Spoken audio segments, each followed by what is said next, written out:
2010లో నేను సుమశ్రీని marriage చేసుకోనున్నానండి. So చనిపోయిన పాప సాయిశ్రీ ఎవరైతే ఉన్నారో మాధవశెట్టి శివకుమార్ వాళ్ళ కూతురు. సో ఇప్పుడు ఎవరైతే నీలిమ అనే అమ్మాయి వచ్చి ఇక్కడికి వచ్చి ఆరోపణ చేస్తుందో, నేను 7 years నుంచి అదే హైదరాబాద్లో ఉంటున్నాను. ఆ అమ్మాయి ఆల్రెడీ నా పైన హైదరాబాద్ నాంపల్లి కోర్టులో యాజ్ ఏ హస్బెండ్ కింద అని చెప్పి కేసు వేసున్నది. సో ఆ కేసుకి నేను ప్రతి వాయిదాకి నేను అటెండ్ అవుతున్నాను. At the same time false case పెట్టున్నది అని అక్కడ కోర్టులో ప్రూవ్ చేసి నేను ఆల్రెడీ పిటిషన్స్ వాళ్ళకి కోర్టులో ప్రొడ్యూస్ చేస్తున్నాను. ఆ అమ్మాయి నా మ్యారేజ్ కాదు, ఆ అమ్మాయి నేను మ్యారేజ్ చేసుకోలేదు, ఆ పిల్లలు నా పిల్లలు కాదు అని చెప్పి నేను ఆల్రెడీ వాళ్ళకి ఎవిడెన్స్ ఇచ్చున్నాను. ఆ ఎవిడెన్స్కి ఆ కోర్టుకు కూడా అసలు అటెండ్ అవ్వట్లేదు. అట్ ది సేమ్ టైం ఇప్పుడు మాధవశెట్టి శివకుమార్తో కలిపి ఇంటి దగ్గరకు వచ్చి కావాలని చెప్పి నన్ను అల్లరి పెట్టడానికి అల్లరి చేస్తున్నారు. అదే రకంగా మాధవశెట్టి శివకుమార్తో కూడా నేను మాట్లాడడం జరిగింది. పాపకి హెల్త్ బాగలేనప్పుడు కానీ లేదంటే పాపకి మెడికల్ ట్రీట్మెంట్ ఉన్నప్పుడు కానీ మాట్లాడడం జరిగింది. నా అకౌంట్స్లో నుంచి నేను ఎంతెంత ఖర్చు పెట్టానో ఎవిడెన్స్తో సహా ఇక్కడ అన్నీ ఉన్నాయి. ప్లస్ పాపకు సంబంధించిన ఇప్పుడు వరకు శివకుమార్ మాకు ఎంత ఇచ్చాడు, అదే రకంగా నేను ఎంత ఖర్చు పెట్టానో దానికి సంబంధించిన బిల్స్ ఎవిడెన్స్ అన్నీ ఇక్కడ ఉన్నాయండి. ఒక వీడియో రిలీజ్ చేశాడు. అసలు పాపే నా పాప కాదు, ఎవరో పాప చనిపోయింది, నా పైన ఆరోపణలు వేస్తున్నారు, అది ఇది అని చెప్పి అతను రిలీజ్ చేస్తున్నాడు. దానికి ముందే ఒకటి ఆల్రెడీ యూట్యూబ్లో ఒక వీడియో ఉంది. అతను పాపే అని చెప్పి అతను ఒప్పుకుంటూ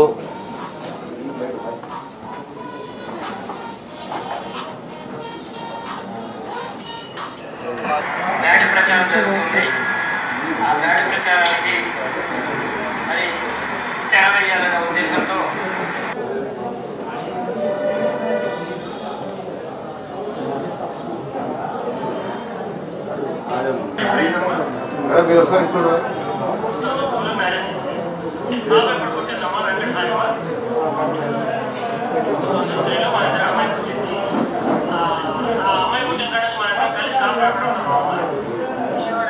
శివకుమార్ కావాలని ఇవన్నీ ఆరోపణలు చేస్తూ కావాలని నన్ను రోడ్డుకు లాగడానికి అల్లరి చేయడానికి చేస్తున్నాడండి. సో దయచేసి మాధవశెట్టి శివకుమార్కి ఎటువంటి పాపని మేము ఏ లోటు లేకుండా మేము పాపని మేము పెంచుకుంటూ మేము 7 years పాపకి ఎటువంటి ప్రాబ్లం లేకుండా మేము పెంచుకుంటూనే ఉన్నాము. సో పాపకి ఎప్పుడైతే మెడికల్గా ప్రాబ్లం వచ్చిందో, క్యాన్సర్ అనే ప్రాబ్లం వచ్చినప్పుడు మేము ఆల్రెడీ 25 lakhs వరకు ఖర్చు పెట్టి ఆల్రెడీ ఫస్ట్ సైక్లింగ్ మొత్తం కంప్లీట్ చేయించాము. సో పాపకు మొత్తం క్లియర్ అయిపోయింది, అంతా అయిపోయింది అనుకున్న తర్వాత మళ్ళీ 2 monthsలో మా అదృష్టం బాగాలేక మళ్ళీ రీలాప్స్ అయిందండి. రీలాప్స్ అయినప్పుడు మళ్ళీ దానికి ఒక 35 lakhsకి కొటేషన్ ఇచ్చారు అపోలో హాస్పిటల్ వాళ్ళు. సో దాని గురించి మేము ఆయన దగ్గరికి వెళ్ళి సంప్రదించాల్సి వచ్చింది, ఇది పాప పరిస్థితి అది ఇది అని చెప్పని. సో అప్పుడు దాకా ఆయన నమ్మించి సరే నేను చూస్తాను అది ఇది అని చెప్పని పాపని తల్లిని ఒక అంబులెన్స్లో ఎక్కించి మణిపాల్ హాస్పిటల్, బెంగళూరులో మణిపాల్ హాస్పిటల్ నుంచి పిలిపించి అక్కడ వదిలేసి అంబులెన్స్ ఎక్కించి ఇమీడియట్గా అక్కడి నుంచి ఇంట్లో నుంచి ఎస్కేప్ అయిపోయాడు. మేము అప్పటికి దీనికి సంబంధించి మేము అక్కడ బెంగళూరులో పోలీస్ స్టేషన్లో మేము ఫిర్యాదు చేయడానికి వెళ్తే వాళ్ళు ఆ కేసు యాక్సెప్ట్ చేయకపోతే మళ్ళీ అక్కడి నుంచి మేము పాపను తీసుకొని వచ్చిన తర్వాత కూడా మేము పాపకు సంబంధించి మళ్ళీ ఇక్కడ మేము విజయవాడలో కనీసం ఆ ఇంటి దగ్గరికైనా వచ్చి ఫైట్ చేసి చూద్దాము అని చెప్పి చూపించుకుంటూ ఉంటే అతను అక్కడ కూడా కనీసం అక్కడ కూడా వచ్చి అతనే సేల్ చేసుకోండి అని అన్నాడు. దానికి సంబంధించిన వీడియో ఉంది, దాంతో అతను నేను మాట్లాడిన వీడియో ఉంది. సో ఇక్కడికి రాగానే మళ్ళీ ఎవరైతే ఉన్నారో ఎమ్మెల్యే మనుషులు ఎవరైతే ఉన్నారో మేము అక్కడ ఎమ్మెల్యే మనుషులు అని చెప్పని మళ్ళీ ఆ ఇల్లు అక్కడి నుంచి కబ్జా చేయించి మమ్మల్ని అక్కడి నుంచి దౌర్జన్యం చేయడం జరిగింది. సో ఇప్పుడు కూడా ఎవరైతే నీలిమని పంపిస్తున్నాడో మళ్ళీ అతను కూడా ఎవరైతే అతను అనుచరులుగా ఉండి ఎవరైతే అతను బ్యాక్ సైడ్గా ఉండి మాధవశెట్టి శివకుమార్ నడిపిస్తున్నారో వాళ్ళ పేర్లు తప్పించడానికి, కేసు పక్కదావ పట్టించడానికి ఈ నీలిమ అనే అమ్మాయిని ఇన్ని సంవత్సరాల నుంచి రాకుండా నేను ఎక్కడుంటానో హైదరాబాద్లో అన్నీ తెలిసి అక్కడ ఏమీ చేయలేక మళ్ళీ ఇక్కడ నేనుంటున్న దగ్గరకు వచ్చి కావాలని చెప్పి మొత్తం పబ్లిక్ని డైవర్ట్ చేయడానికి ఈ రకంగా ఇక్కడ ఆ అమ్మాయిని పంపించి అల్లరి చేయడం జరుగుతుంది. స్టేషన్ ఏం జరిగిందో చెప్పండి. Plus at the same time ఇదే రకంగా మేము స్టేషన్కి వెళ్ళాము. దీని గురించి మేము ఫిర్యాదు చేయడానికి సీఏ గారి దగ్గరికి వెళ్ళాము. వెళ్తే ఆయన ఒకటే మాట అన్నారు. ఆయన ఏం చెప్పారంటే, అమ్మ నువ్వు ఇక్కడ ఉన్న మనిషి కాదు, నువ్వు ఆల్రెడీ కోర్టులో కేసు వేసున్నావు, ఆ కోర్టులో కేసు ఫైనల్ అయ్యేదాకా నువ్వు అక్కడ వెయిట్ చేయాల్సిందే తప్ప నువ్వు కావాలని ఇక్కడికి వచ్చి అల్లరి చేస్తే మాత్రం నీ పైన న్యూసెన్స్ కేసు కింద బుక్ చేసి నేను లోపల వేయాల్సి వస్తుందని సార్ వార్నింగ్ ఇచ్చి ఆ అమ్మాయిని నేను అక్కడి నుంచి పంపించడం జరిగింది. మా Saisri date of birth certificate అండి, ఇది విజయవాడలోనే జన్మించింది, విజయవాడలోనే మేము తీసుకున్నాం. దీంట్లో తండ్రి పేరు నమోదైంది. పాప ఎక్కడైతే నేను డెలివరీ అయ్యానో తల్లిపిల్ల హాస్పిటల్ లోకల్లోనే, నేను ఇక్కడ డెలివరీ తల్లిపిల్ల హాస్పిటల్లో ఆయన ఫాదర్గా నా హస్బెండ్గా ఆయన నా సిజరీన్ అప్పుడు ఆయన సంతకాలు చేశాడు. సాయిశ్రీని పెంచుకుంటున్నాను అని చెప్పేసి ఈరోజు పేపర్లో మీడియాస్లో వాట్సాప్ ద్వారా వస్తున్నాడు. ఆ రోజు బ్రతుకున్నప్పుడు బయటికి అయినా ఎందుకు రాలేదు? అప్పుడు ఏమైంది? ఆయన మనిషి అయితే మానవత్వం అయితే అప్పుడు ఎందుకు రాలేదు? ఇప్పుడు వచ్చి నా కూతురు కాదని పెంచుకుంటానని చెప్పేసి ఏ రకంగా చెప్తున్నాడు? కూతురు కాదని చెప్పేసి ఏ విధంగా అతని దగ్గర ప్రూఫ్స్ ఉన్నాయో అతను తెర వెనక ఉండి ఎవరి ముసుగులోనో ఎవరి సపోర్టులతోనో రాజకీయ బలంతో వెనక ఉండడం కాదండి. నేను పబ్లిక్ ముందున్నా, చట్టం ముందున్నా. నేను ధైర్యంగా నిలబడ్డాను. కాదు అని చెప్పేసి మన ముందుకు రమ్మండి, మీ మీడియా ద్వారానే తెలియపరచమనండి. అప్పుడు ఆ రోజు వచ్చి నేను ఆయన ముందు మాట్లాడుతాను. ఆయనే ప్రెస్ మీట్ పెట్టమనండి, ఆయనే మీడియాస్ పిలవండి, నేను పిలవను. ఆ రోజు నిరూపించమనండి. ఈ రోజు చనిపోయిన పిల్ల పైన కాదు అని చెప్పేసి ఇప్పుడు ఎలా చెప్తున్నారు? ఇన్ని రోజులు ఆయన ఏం చేశాడు? ఈ సర్టిఫికేట్స్ ఏం చేస్తారు? పాప పేరు పైన కూతురు కాదు అని చెప్పేసి అంటున్నారు. కూతురు కాదని కూతురికి ఉన్న ఆస్తులకి గార్డియన్గా ఎవరైనా బయట వాళ్ళు వస్తారో పెంచుకునే వాళ్ళు? ఎవరైనా సరే అంత త్యాగం చేసే మనిషి అతను కాదు. అతనుకున్న నేర చరిత్రకు అతను అంత మంచి హృదయం ఉన్న మనిషి అయితే కాదు. అతను అంత మనిషి అయితే అతని ఏరియాలో అంతమంది 50 మంది ఆడవాళ్ళు అతని పైన కేసు పెట్టరు, అంతమంది కాపరాలను అతను అరెస్ట్ చేయడు. మరి ఇదంతా ఎందుకు వెనక ఉండి ఎందుకు మాట్లాడుతున్నాడు? ఒక లేడీస్ని ఎందుకు పంపిస్తున్నాడు? జెంట్స్ని ఎందుకు పంపిస్తున్నాడు నా దగ్గరికి? అంటే ఏం చేసుకున్నప్పుడు అతను పెట్టిన తన పైన పాపే చెప్పింది కదండి. పాప స్టేట్మెంట్ ప్రపంచం వ్యాప్తంగా తను చూశారు. తండ్రి బ్రతికించు అని చెప్పేసి అడిగితే తన మనసు కరగకుండా ఇప్పుడు ఆ పిల్ల నా కూతురు కాదు అని చెప్పేసి ఏం మనస్తత్వం చెప్తున్నాడు? అతను మనిషి అని చెప్పేసి నేను అనుకోవట్లేదు. అతను మనిషి అయితే పబ్లిక్లోకి రమ్మనండి, చట్టం ముందుకు రమ్మ. చట్టానికి ఎందుకు భయపడుతున్నాడు? ఎందుకు వెనుకుంటున్నాడు? ఇప్పుడు వాట్సాప్ మీడియాలో పంపిస్తున్నాడు. హెల్త్ బాగానోడు అయితే వాడు కారులో కూర్చుంటున్నాడు, ఇళ్లలో చైర్ల పైన కాలు వేసుకొని మాట్లాడుతున్నాడు, స్టేట్మెంట్లు ఇచ్చి పంపిస్తున్నాడు. అతను బాగున్నాడైతే హాస్పిటల్లో కదా ఉండాలి. పోలీసుని అడుగుతుంటే అతను బాగాలేదమ్మా, అతను క్యాన్సర్ పేషెంట్ అంటే హాస్పిటల్లో ఉన్నారన్నాడు. ఎందుకు అట్లా ఎస్కేప్ అవుతున్నాడు? అతను నిజంగా అతని దగ్గర నిజాయితీపరుడైతే అతను చెప్పేవన్నీ నిజాలైతే పబ్లిక్లోకి రమ్మనండి, సిటీలోకి రమ్మండి, మీ మీడియాకు ముందుకే వచ్చి నుంచోమనండి, ముఖాముఖి మాట్లాడమని చెప్పండి. అతను ఏదో మాట్లాడి అబద్ధాలు చెప్పినంత మాత్రాన కూతురు కాదన్నంత మాత్రం పబ్లిక్ ప్రజలు నమ్మేస్తారని చెప్పేసి అనుకోవటం అవివేకం. ఒక లేడీ నా ఇంటికి ఎందుకు పంపిస్తున్నాడు? ఆవిడ వచ్చే వరకు ఒక విఐపీ లాగా ఆవిడ ఇంటి ముందు 1 hour బిఫోర్, ఆవిడ వచ్చే ముందు 1 hour బిఫోర్ వెయిట్ చేస్తుంది. ప్రజలంతా చూస్తున్నారు.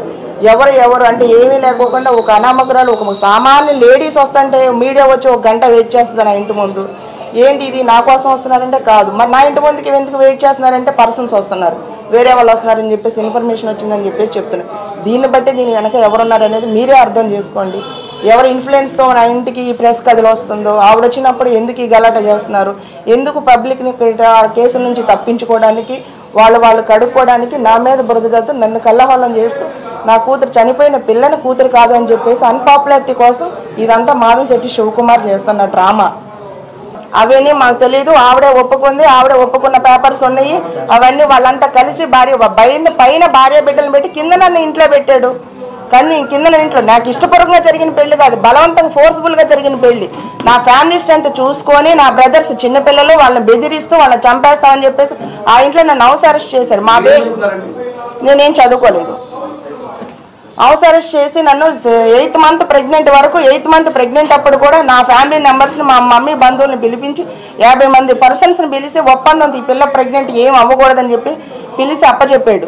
ఆ సాక్షులు కూడా నాకు ఊరు ఇక్కడే లోకల్ నిడమానూరు. ఆ జనాలు వస్తారు, వచ్చి మాట్లాడమనండి. కృష్ణకుమార్ నేను శివకుమార్ నేను విడిపోయిన తర్వాత 2008లో ఆయన నేను విడిపోయి 2010లో నేను మ్యారేజ్ చేసుకున్నాను. తీసుకున్నాము.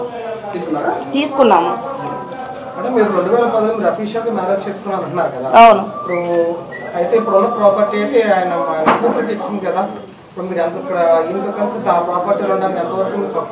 హక్కు అంటే నా కూతురికి ఇచ్చిన దాంట్లో మా మనీ ఉంది, ఆయనదే పూర్తిగా కాదు. నేను సంబంధించిన దాని గురించి చెప్తున్నానండి. ఇప్పుడు వాళ్ళ పాపకి అవునండి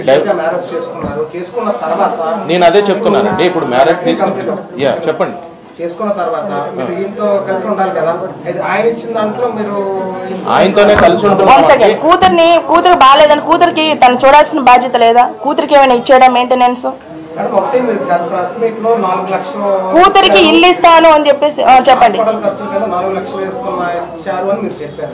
మీరు పంపించిన లాయర్ నోటీస్ లో రిప్లై నోటీస్ లో 7.5 లక్షల రూపాయలు శివకుమార్ ఖర్చు పెట్టినట్టుగా మీరు లాయర్ తో రిప్లై ఇచ్చారు. అదే అండి, దాని గురించి నేను గతంలో చెప్పిన ప్రెస్ మీట్ లో చెప్పిన దానికి మీరు లాయర్ నోటీస్ ఇచ్చిన దానికి పాపకు వచ్చినప్పుడు తను కొంతవరకు హెల్ప్ చేశాడు. అయ్యింది 25 lakhs. ఆయన ఇచ్చింది 4 లక్షలు కావచ్చు, 5 లక్షలు కావచ్చు, 7 లక్షలు కావచ్చు. సరే 7 లక్షలు నేను ఒప్పుకున్న ప్రకారంగా కూడా మిగిలిన బ్యాలెన్స్ ఎంత అయ్యింది, నా స్టేటస్ ఏంటి? ఇక్కడ బిల్స్ ఉన్నాయి, దానికి సంబంధించే కదా ఈ బిల్స్ అన్ని మేము పెట్టుకున్నాము. 4.5 లక్షలు ప్రెస్ మీట్ లో చెప్పారు ఆయన ఇచ్చాడని చెప్పి. మీరు ఇచ్చిన లాయర్ నోటీస్, రిప్లై నోటీస్ 7.5 లక్షలు ఇచ్చినట్టు ఒప్పుకున్నారు. అవునా కాదా? లాయర్ నోటీస్ ఉందా, చూసారా మీరు? ఆరోపణలు ఆయన ఎన్నైనా చెప్పొచ్చు. నా 10 లక్షలు ఒప్పుకున్నానని కూడా అనవచ్చు. 10 లక్షలు కూడా నేను ఇచ్చానని చెప్పేసి 25 లక్షలు అన్నాడు. ఒక మీడియాలో 15 లక్షలు అన్నాడు, ఒక మీడియాలో 25 లక్షలు అన్నాడు, ఒక మీడియాలో మొత్తం నేనే చూశానని చెప్పేసి అన్నాడు. అస్సలంటూ చూస్తే పాప ఎందుకు చనిపోతుంది? ఆయన అంత 4 lakhs ఇచ్చాడా 7 lakhs ఇచ్చాడా కాదండి, అతను ఏదైతే ఇచ్చాడో మా దగ్గర ఎవిడెన్స్ ఉంది.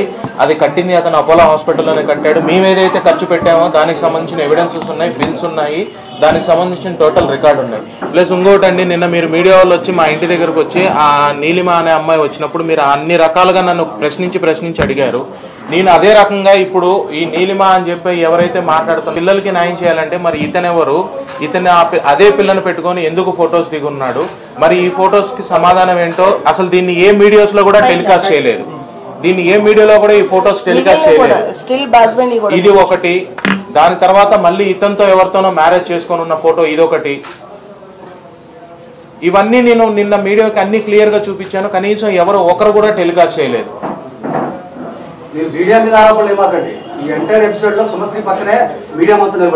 అవునండి, నిలబడింది. నేను నిలబడలేదు అని చెప్పి నేను చెప్పట్లేదు. మీరు చేయాల్సిన సపోర్ట్ మీరు చేశారు. ఎవరండి టెలికాస్ట్ చేశారు?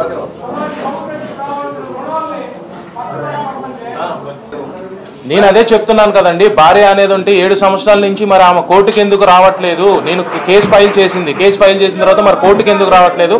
అక్కడ భార్య అని చెప్పి ఎందుకు ప్రూవ్ చేసుకోవట్లేదు?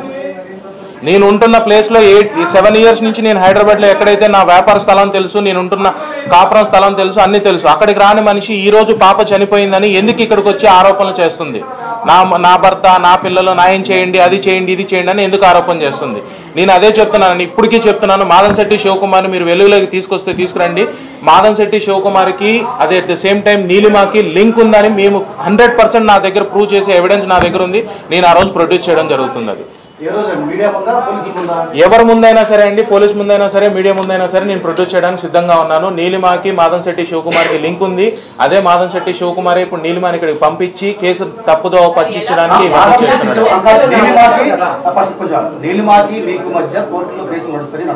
నడుస్తున్నాయండి. ఫైల్ అయి ఉన్నాయండి. వాస్తవేనండి. సంబంధం ఉంది అంటే అదే చెప్తున్నాను. మా ఇంట్లో కింద రెంట్కు ఉండేది ఆ అమ్మాయి. రెంట్కుండిన తర్వాత 2 years 3 years నుంచి నాకైతే ఎటువంటి పెళ్లి కాలేదండి. సుమశ్రీతో తప్ప నాకు ఇంకా వేరే ఎవరితో పెళ్లి అవ్వలేదు. 2010లో అయిందండి. దానికి సంబంధించిన మాది మ్యారేజ్ రిజిస్ట్రేషన్ సర్టిఫికేట్ ఉంది. నేను ఆల్రెడీ పోలీస్కి సబ్మిట్ చేస్తున్నాను. దానికి సంబంధించి మా మ్యారేజ్ ఫొటోస్ ఉన్నాయి. ఒక లీగలైజ్డ్ గానే ఒక గుళ్ళో పెళ్లి చేసుకున్నాము. దానికి సంబంధించిన టోటల్ ఎవిడెన్స్ మేము పోలీసులు సబ్మిట్ చేస్తున్నామండి.